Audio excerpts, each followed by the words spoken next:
మాచర్ల నియోజకవర్గంలో ప్రచారంలో పిన్నెల్లి మరో పద్మ వ్యూహాన్ని రచించినట్టుగా కనబడుతుంది.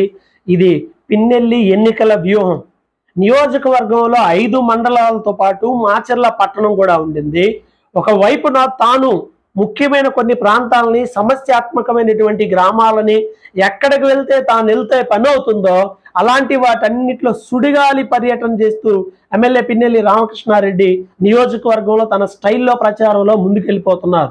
మరో ప్రక్క పిన్నెల్లి రామకృష్ణారెడ్డి భార్య పిన్నెల్లి రమ, ఆమె కూడా మాచర్ల రూరల్ మండలంలో, మాచర్ల పట్టణంలో, వెల్దుర్తి మండలంలో తన ప్రచార జోరుని కొనసాగిస్తూ ఉన్నారు. ఒక్కో రోజుకి 3 వార్డులు, 4 మున్సిపల్ వార్డులు, అలాగే విలేజెస్లో అయితే గిరిజన తండాల్లోనూ, అలాగే రోజుకి 2-3 గ్రామాలు డోర్ టు డోర్, ఏదో మెయిన్ బజార్లు కాకుండా డోర్ టు డోర్ వెళ్ళి ప్రతి ఒక్కరిని కూడా ఓట్లను అభ్యర్థిస్తూ ప్రచారంలో జెట్ స్పీడ్తో ఆమె కూడా దూసుకొని వెళ్ళిపోతా ఉన్నారు.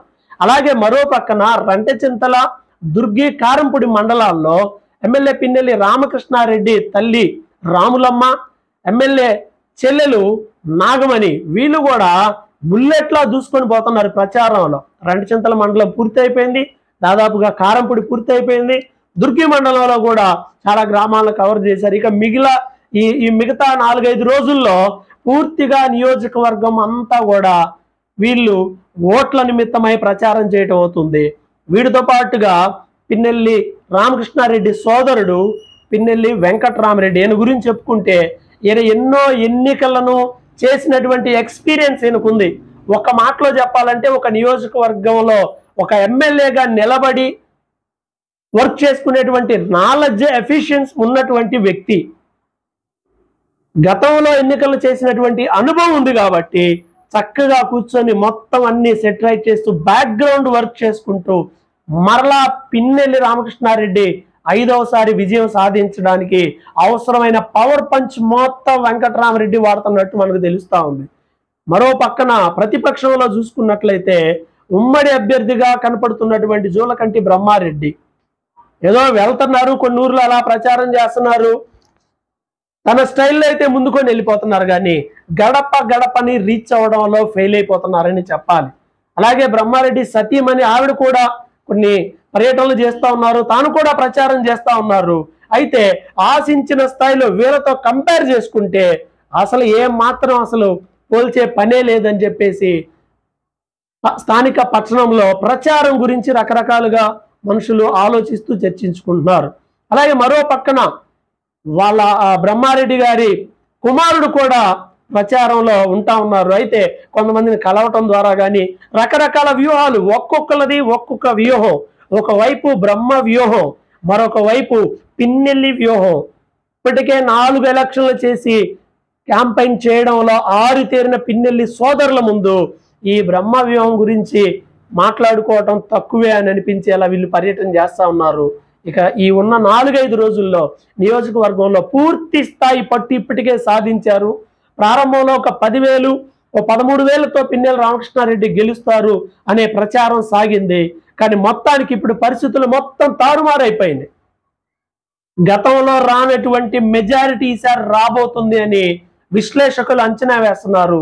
పలు సర్వేలు, పలు నివేదికల్లో కూడా తెలుగుదేశం పార్టీ చేయించిన చాలా సర్వే నివేదికల్లో కూడా మాచర్లలో మరలా వైసీపీ జెండా ఎగరబోతుందని క్లియర్గా అర్థమైపోయిందని అందరూ కూడా తెలిసిపోయింది. మరో పక్కన చూస్తే పార్టీలోకి వలసలు రోజు మనం చూస్తూనే ఉన్నాం. టీడీపీ నుంచి వైసీపీలోకి వెళ్తున్నారు, కొంతమంది వైసీపీ నుంచి టీడీపీలోకి వెళ్తున్నారు, కొంతమంది వైసీపీలోకి టీడీపీకి వెళ్తున్నారు. వాస్తవాలను చూసినట్లయితే చాలా మంది కార్యకర్తలు ఎలక్షన్ టైం కాబట్టి అటు ఇటు వెళ్తూ ఉంటారు, అది క్వైట్ కామన్. వైసీపీలో ఎమ్మెల్యే పిన్నెల్లి గేమ్ మామూలుగా లేదు. గతంలో తెలుగుదేశం పార్టీ ఎమ్మెల్యే అభ్యర్థిగా పోటీ చేసిన చలమారెడ్డిని వైసీపీలోకి తీసుకురావడంలో ఆయన సక్సెస్ అయిపోయారు. వీళ్ళంతా చిన్న సోల్జర్స్ వీళ్ళు వచ్చారు. అసలు ఎంటైర్ లీడర్నే తీసుకొచ్చి వైసీపీ కండవ సాక్షాత్తు సీఎం జగన్ సమక్షంలో ఆయన్నే, అంటే టీడీపీ ఎమ్మెల్యే అభ్యర్థి గతంలో పోటీ చేసిన వ్యక్తినే వైసీపీలో జాయిన్ చేసి అసలు నాయకుడినే కొట్టాడు అని అంటే, నాయకుడినే పార్టీలో చేర్చాడు అని అంటే ఇక మిగతా వాళ్ళ సంగతి ఏంటి. అలాగే మాచర్ల టౌన్లో కూడా బలమైనటువంటి టీడీపీ నేతలు చాలామంది అసంతృప్తితో వైసీపీలోకి వెళ్ళడం జరిగింది.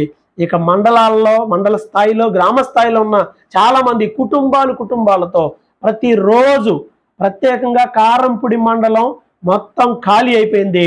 ఓవరాల్గా తెలుగుదేశం పార్టీ మాచర్లను మర్చిపోవటమే అని చెప్పేసి విశ్లేషకులందరూ కూడా భావిస్తూ ఉన్నారు. తెలుగుదేశం పార్టీ గ్రాఫ్ క్రమక్రమంగా పూర్తిగా దిగజారిపోతా ఉంది. ఈసారి గతంలో వచ్చినన్ని ఓట్లు కూడా రావు అనేటువంటి ఒక అంచనా, ఒక ఆలోచన కూడా ప్రజల్లో ఉంటుంది. ఏది ఏమైనా పిన్నెల్లి వ్యూహం ముందు మరి ఎవ్వరు సరిపోరని మరోసారి జరుగుతున్నటువంటి ఎన్నికల ప్రచారం తేల్చి చెప్పేసింది.